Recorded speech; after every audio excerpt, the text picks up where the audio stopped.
გამარჯობა, დღეს თქვენ ნაცი ნოდარ მეტრაკის გადაცემაში ნახავთ ეგრეთ წოდებული ინტერვიუს შინაგან საქმეთა სამინისტროს მაღალჩინოსანთან, ვინმე ირაკლი შაიშმელაშვილთან, რომელმაც ნაციონალური მოძრაობის მიერ დაგეგმილ სახელმწიფო გადატრიალებაში მთავარი იდეოლოგიური როლი უნდა შეასრულოს. ვიცი ესენი რაზე არიან წამსვლელები და რა შეიძლება იკადრონ. ერთჩოლებრივი შარლატანია, არანაირი სერიოზული კომენტარი ამას. თქვენ შარლატანი ყავდათ გედედეს ერთ-ერთ მაღალჩინოსთან ამდენი ხის განმავლობაში? ოე შეტუტუც, ეხლა გახდა შარლატანი? ჯერ იყო და თავდაცვის სამინისტროში მაღალ თანამდებობაზე ყავდათ დასაქმებული. მერე იყო და შინაგან საქმეთა სამინისტროში გადმოიყვანეთ. როდის მერე იყო ვიღაცა დაბალი თანამდებობის პირი შინაგან საქმეთა მინისტრ პატაკით აბარებდეს მოვლენებს. ივანიშვილის და ხარებას მჭიდრო კავშირების შესახებ მანამდე ვიცოდე. შეიძლება მისგანაც მოდიოდეს ბრძანებები პირდაპირ. ივანიშვილისგან? რა თქმა უნდა. ივანიშვილი უკვე დასანქცირებულია და რა თქმა უნდა ახლა მის სანქციებს აი ამ ნაბიჯვარს ვერ დააბრალებენ და სხვადასხვა სწორადაც არის დასანქცირებული, მაგრამ რაში ჭირდებათ ეს შაიშმელაშვილი, ამათ ნაცებს უნდათ რომ ამისგან შექმნან ნაცი ბედუკაძე. არ გამოვა, იმიტომ რომ ზუსტად აი ამ ნაბიჯვარს, რომელმაც სისტემას ემსახურა სისხლიანი ხელებით, პირადად ივანიშვილზე არაფერი არ აქვს, მას არასდროს არ მიუწვდებოდა პირადად ივანიშვილზე კომპრომატების შეგროვება. არ არის ეს ის დონის ადამიანი, ასეთი შემავლობა ქონოდა ქართულ ოცნებაში, თუმცა ივანიშვილის დავალებებს, სისხლიან დავალებებს თავისი ხელით უდაოდ ასრულებდა და ამიტომ ჭირდებოდა ის ქართულ ოცნებას. ქართველების სისხლში ხელდასრული ნაბიჯვარი ირაკლი შაიშმელაშვილი, რომელიც მხოლოდ და მხოლოდ იმიტომ გამიეყიდა იუდასავით ნაცმოძრაობას, რომ უკეთესი პლატფორმა მოიპოვოს საცხოვრებელი. ეს ტიპი არასდროს არ ყოფილა ქართველი, არც არასდროს არ გააკეთებდა ქართულ საქმეს ცნობისთვის. ის რომ ჩვენი შვილების ტოლა ბავშვებს უმოწყალოდ ქუჩაში სცემენ და ამ ყველაფრის მონაწილე ვარ. გამეცინა თურმე მათი შვილების ტოლი ბავშვების ფიზიკურ ანგარიშწორებას ვერ გაუძლო ამ დედა მოწყნულმა ურიამ. ეს იყო ზუსტად და მისი თანამეინახეები ბავშვების საზიზღარი წამების ფაქტი რო დამალეს შეერაღების და ტექნიკის ბაზაზე და ეს გვიკეთებდა ზუსტად პოლიტიკურ დევნას, რომ ეს საქმე საზოგადოების ფართო მასებს არ ეხილათ და მე თურმე აგერ ბავშვების ბედი ადარდებთ, რამხელა სიყალბეა. მოდით ახლა ყველას გთავაზობთ, გავიაროთ თქვენთან ერთად ყველაფერი ის, რაც 2016 წლიდან მხილებაში მაქვს, აი შაიშმელაშვილის და მისი სისტემის და მისნაირების და ნებისმიერმა თქვენგანმა გააკეთეთ დასკვნა. მე არ დამიტოვებია არც სახალხო დამცველი, არც პროკურატურა, არც სამხედრო პოლიცია, არც პარლამენტი. და ეხლა რომ შარლატანს უძახის, აი ის ნაბოძვარი ირაკლი კობახიძე, მინდა ვკითხო 2016 წლიდან დღემდე 10 წელია გასული.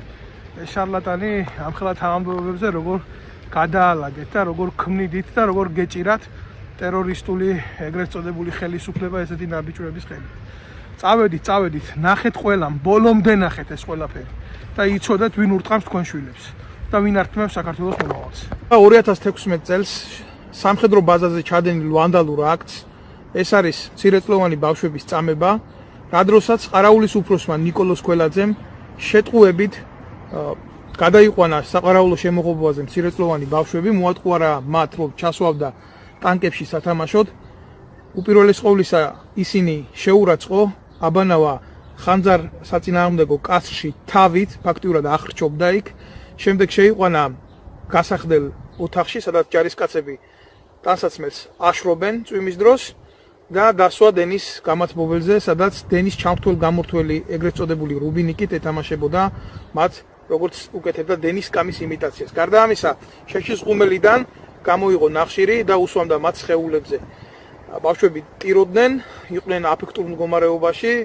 აი ამ ყვირილის ხმაზე საყარაულო შენობაში შევიდა უფროსი ლეიტენანტი ლევან კობაიძე, რომელმაც შეაჩერა მათი წამება, ბავშვების წამება.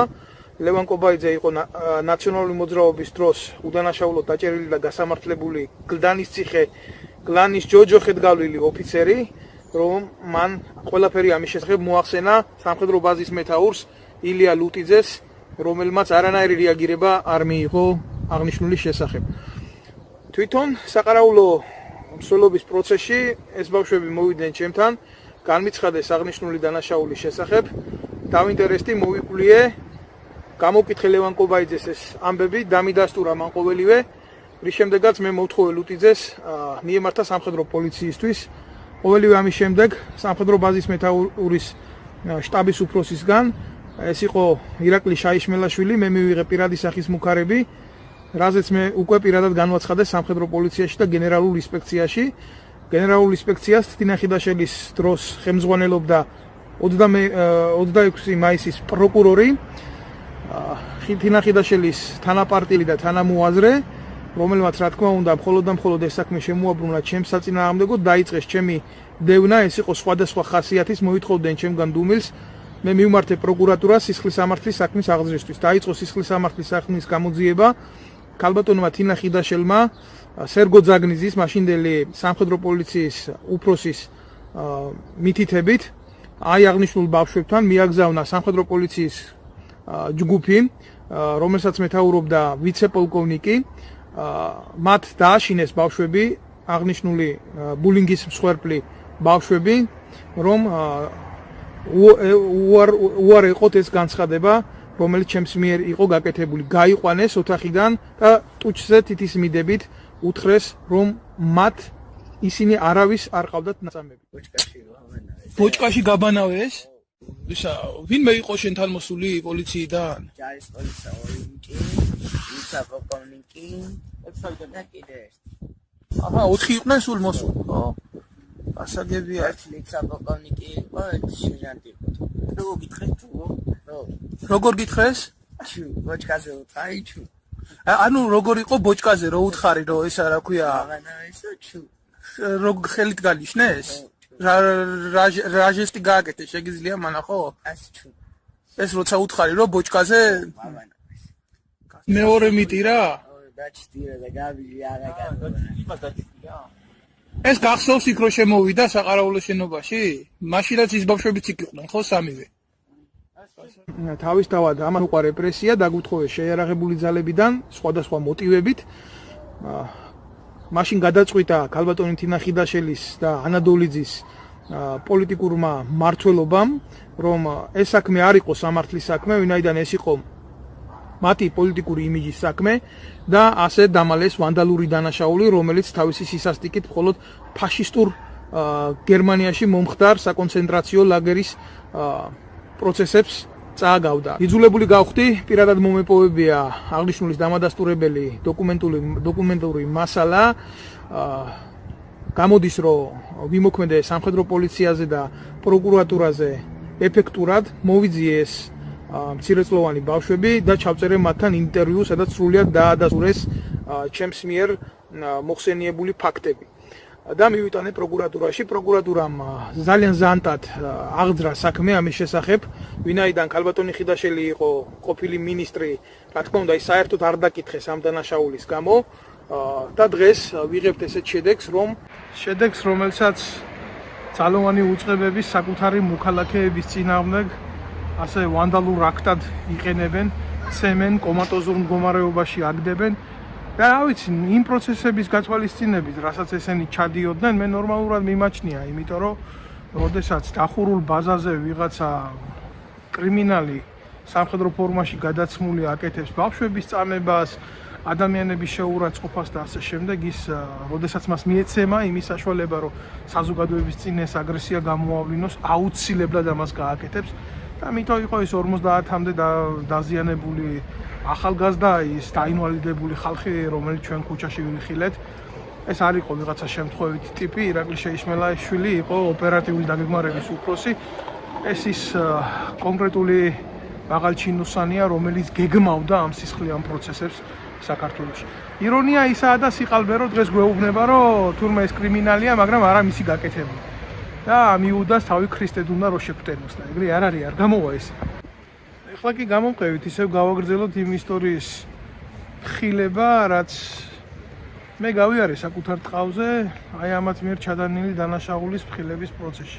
ახალხო დამცველმა ნინო ლომჯარიამ შეიტყო, რომ ეს დანაშაული იყო ჩადენილი მათი თანამოაზრეების თინა ხიდაშელის და ანა დოლიძის მიერ. ყოველ შემთხვევაში დაფარული იყო მათ მიერ ეს დანაშაული. არათუ მოიკვლია ეს საქმე, ეს არის სიცრუე, რომ აცხადებენ თითქოს რამე მოიკვლია. მე მისული ფაქტებით სახალხო დამცველის აპარატთან არც კი მიმიღეს სასაუბროთ და საერთოდ უარი განაცხადა ქალბატონმა ლომჯარიამ შემხედრო და ენახა ეს ვანდალური აღიარება აი ამ მცირეწლოვანი ბავშვების და მიეცა შესაბამისი რეაგირება. სალმებით მე წარმოვადგენ შეერაღებული ძალების სამოქალაქო კონტროლის ჯგუფს, არასამთავრობო ორგანიზაციას, ვარ არაღიარებული ვეტერანი, როგორც ბევრი უამრავი, ზოგი აღიარებული ზის ჩვენ შორის და უსმენ ქალბატონს, რომელიც სახალხო დამცველის წარმომადგენელია. მე მიკვირს, რა სიტყვით, თქვენ როცა თქვენს აპარატს აქ საიდუმლო დაშვება. ეს თავისთავად ინფორმაციის დავასრულებ თუ შეიძლება. ინფორმაციის ისეთ ხარისხულ წვდომაზე განაპირობებს, რომელიც პერსონალურ ინფორმაციაზე მეტია. კონკრეტულად სამხედრო ომბუდსმენს, რომელიც შედის თქვენი აპარატის დაქვემდებარებაში და აღნიშნო მინდა რომ სრული უმაქნისია, როგორც თქვენი აპარატი და არის პოლიტიკური ელემენტი, ბერკეტი და მეტი არაფერი. ასე რომ ჩემთვის ცოტა უცნობია რა პერსონალურ ინფორმაციას ითხოვთ, როცა არა მარტო ამ დროს ხდებოდა წამება, არამედ შეიარაღებისა და ტექნიკის ბაზაზე პატარა მცირეწლოვანი ბავშვები გადაიყვანეს საყარაულო შენობაზე და განსამუხთ მილში ჩატენეს დავით. უამრავი შემიძლია ესეთი გელაპარაკოთ, უამრავი ჯარისკაცის უკაცრავად დავასრულებ თუ შეიძლება. კარგად იცის თქვენ აპარატში ეს ხელმძღვანელმა პირებმა. უამრავი ჯარისკაცის წერილი შემიძლია წარმოგიდგინოთ, სადაც უდიერ მოპყრობაზე და თვითმკვლელობამდე მიყვანაზეა საუბარი. მე ჰაერზე არაფერს არ ვლაპარაკობ და ყველაფერზე თქვენ გქონდათ პერსონალურ ინფორმაციაზე მეტი. რეაგირება თქვენ იყონული, თქვენ იცავთ მხოლოდ არატრადიციული მიმართულებების ადამიანებს და წარმოადგენთ უნცხო ქვეყნის საგარეო დაზვერვის ელემენტს. მე გახლავართ საქართველოს თავდაცვის ძალების ოფიცერი და 2008 წლის აგვისტოს მოვლენების მონაწილე კაპიტანი ლევან კობაიძე, რომელმაც იძულებით დავტოვე თავდაცვის ძალები და ქვეყანა. ახლა მე მინდა გესაუბროთ ბავშვების წამებასთან დაკავშირებით, რადგან ერთხელ და სამუდამოდ დასრულდეს ამ თემის სპეკულაცია. და მინდა გითხრათ მოკლედ თუ რა მოხდა მაშინ. 2016 წლის გაზაფხულზე შეიარაღებისა და ტექნიკის სარემონტო ბაზაზე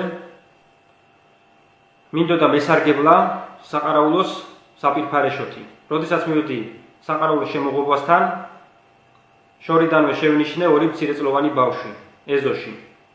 რომ მივედი, მკითხე რიგითებს,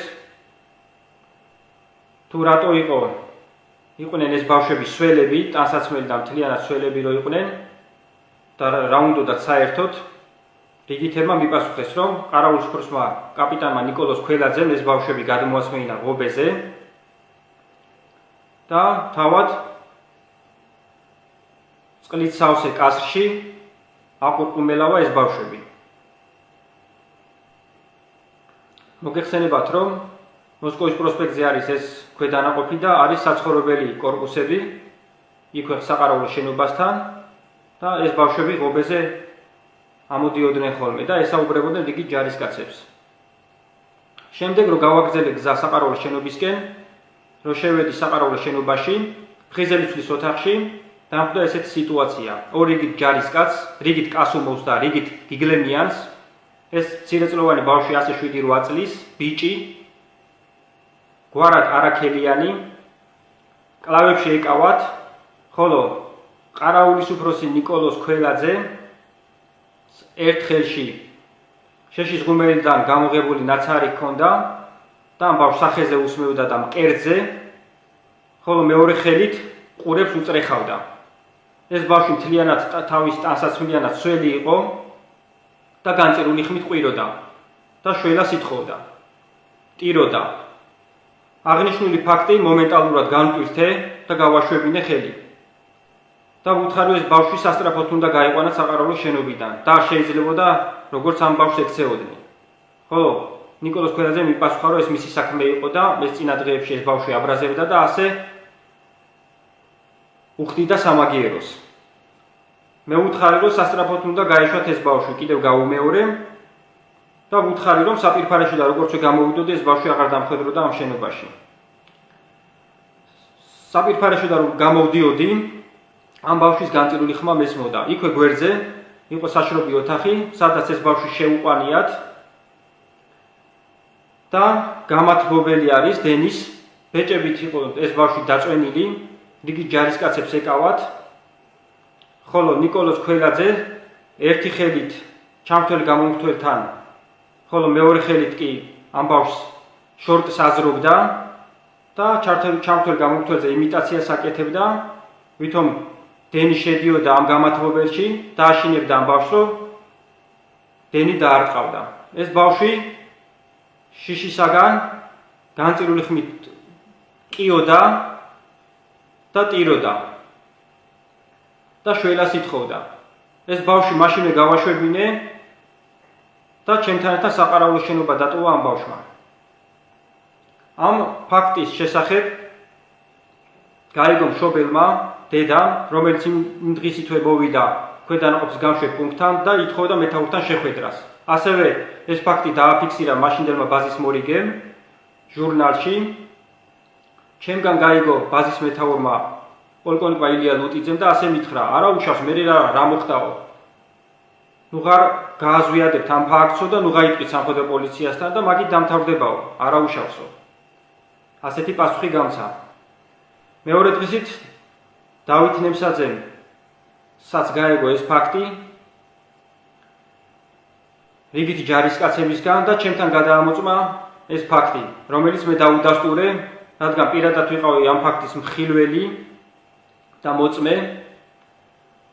შემდეგ მე და დავით ნემსაძემ ეს ფაქტი გავახმაურეთ სამხედრო პოლიციასთან, ბაზის სამხედრო პოლიციამ გაიგო, მაგრამ უშედეგოდ. დავით ნემსაძემ შემდეგ გენინსპექციაში წაიღო ეს საქმე, დაგვიბარეს, დაგკითხეს ამ თემის ირგვლივ.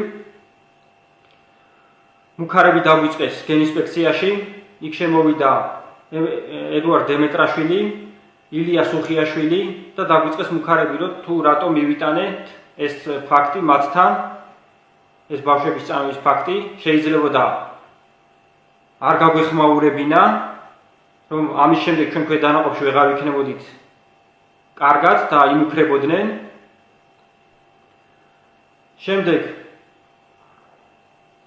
ამ ფაქტის შესახებ თავდაცვის სამინისტროში პატაკით მიმართა დავით ნემსაძემ, მივედით ერთად, ფარით დარეკა დავით ნემსაძემ, მაშინდელი მინისტრის თინა ხიდაშელის მოადგილესთან, ანა დოლიძესთან. ანა დოლიძეს წარმომადგენელი ესაუბრა ტელეფონზე, რომელმაც გაიგო რა თემის ირგვლივაც ვიყავით მისულები ამ ბავშვის წამებასთან დაკავშირებით და გითხრა, რომ ვერ მიგვიღებდა ანა დოლიძე, როგორც გაიგო ეს ამ ფაქტთან დაკავშირებით, რომ ვიყავით მისულები. წამოვედით იქიდანაც უშედეგოდ. შემდეგ ეს ფაქტი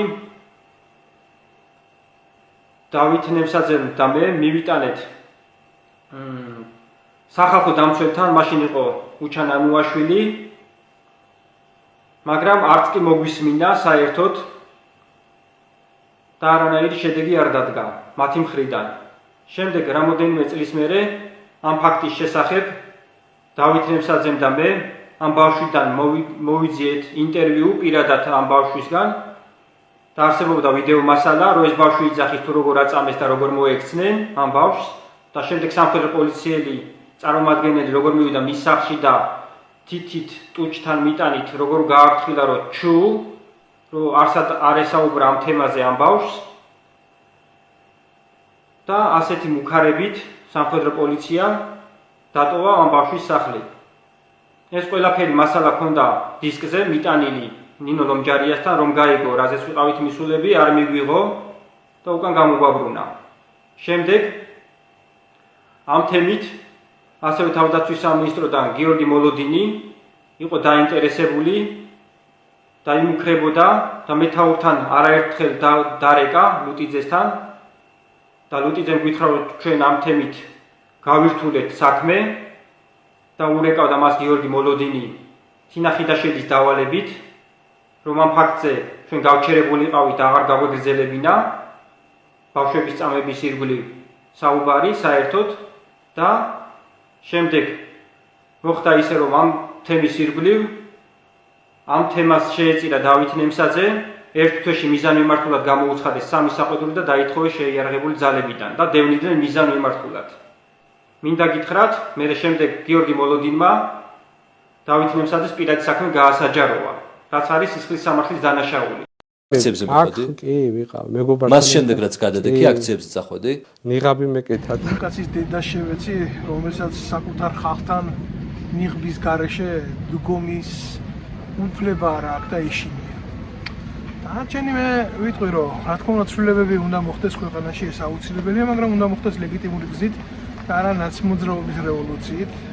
ნაცმოძრაობის რევოლუცია მოიყვანს კოლექტიურ ხიდაშელებს, ანადოლიძეებს, გაბოროტებულ სააკაშვილს და იმ ჯგუფს, რომელიც მთელი ახლის განმავლობაში რევანშს ელოდება. ქვეყანაში არჩევნები უნდა ჩატარდეს და ხალხმა უნდა გადაწყვიტოს ვის მისცემს ხმას, მაგრამ ამ არჩევნებისთვის უნდა იყოს შესაბამისი პროცესი გალვილი, რათა საზოგადოებამ შეძლოს ფართო მასშტაბიანად მონაწილეობა, რათა იყოს არჩევნის საშუალება და არა არჩევანი ცუდსა და უარის შორის. ხოცები რა თქმა უნდა შეიშვენდაშვილის წინააღმდეგ სისხლის სამართლის საქმეს არ აღძრავენ და ვერ აღძრავენ. თუმცა დასაჭერია მარტო იმიტომ, რომ გააკეთა სახელმწიფოს ღალატი აი ამ ნაბიჯით, მაგრამ როდესაც სამართლიანი დრო მოვა და ებოქა, ის სისხლის სამართლის საქმე, რომელიც ჩემი განცხადებების საფუძველზე პროკურატურაში აღძრულია და ადევს გრიფით საიდუმლო, ჩამოსაღები იქნება და ქართული ოცნების წინააღმდეგ და შაიშვენდაშვილის წინააღმდეგ მის თანამეინახეებთან ერთად მოსაყვანი იქნება სამართლებრივ მოქმედებაში.